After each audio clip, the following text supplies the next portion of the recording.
If Israel just allowed the Palestinians to have a state of their own, there would be peace in the Middle East, right?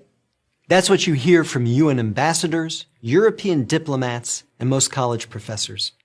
But what if I told you that Israel has already offered the Palestinians a state of their own, and not just once, but on 5 separate occasions? Don't believe me? Let's review the record. After the breakup of the Ottoman Empire following World War I, Britain took control of most of the Middle East, including the area that constitutes modern Israel. 17 years later, in 1936, the Arabs rebelled against the British and against their Jewish neighbors. The British formed a task force, the Peel Commission, to study the cause of the rebellion. The commission concluded that the reason for the violence was that 2 peoples, Jews and Arabs, wanted to govern the same land. The answer, the Peel Commission concluded, would be to create 2 independent states, one for the Jews and one for the Arabs, a 2-state solution. The suggested split was heavily in favor of the Arabs.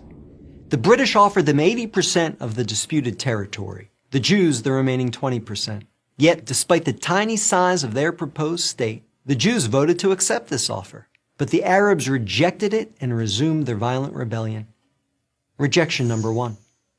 10 years later, in 1947, the British asked the United Nations to find a new solution to the continuing tensions. Like the Peel Commission, the UN decided that the best way to resolve the conflict was to divide the land. In November 1947, the UN voted to create 2 states. Again, the Jews accepted the offer, and again, the Arabs rejected it. Only this time, they did so by launching an all-out war. Rejection number 2. Jordan, Egypt, Iraq, Lebanon, and Syria joined the conflict. But they failed. Israel won the war and got on with the business of building a new nation. Most of the land set aside by the UN for an Arab state, the West Bank and East Jerusalem, became occupied territory. Occupied not by Israel, but by Jordan. 20 years later, in 1967, the Arabs, led this time by Egypt and joined by Syria and Jordan, once again sought to destroy the Jewish state.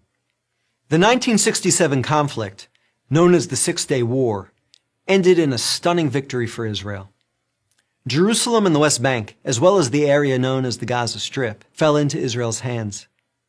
The government split over what to do with this new territory.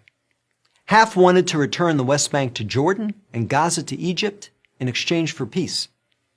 The other half wanted to give it to the region's Arabs, who had begun referring to themselves as the Palestinians, in the hope that they would ultimately build their own state there. Neither initiative got very far.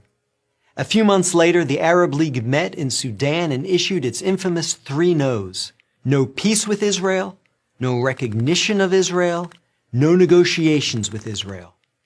Again, a 2-state solution was dismissed by the Arabs, making this rejection number 3.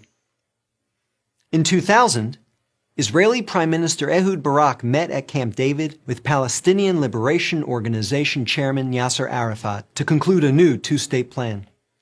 Barak offered Arafat a Palestinian state in all of Gaza and 94% of the West Bank, with East Jerusalem as its capital. But the Palestinian leader rejected the offer.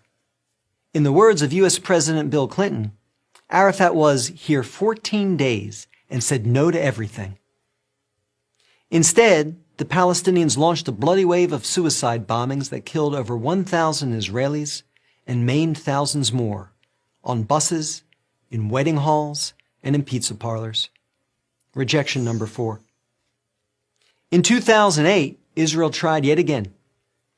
Prime Minister Ehud Olmert went even further than Ehud Barak had, expanding the peace offer to include additional land to sweeten the deal.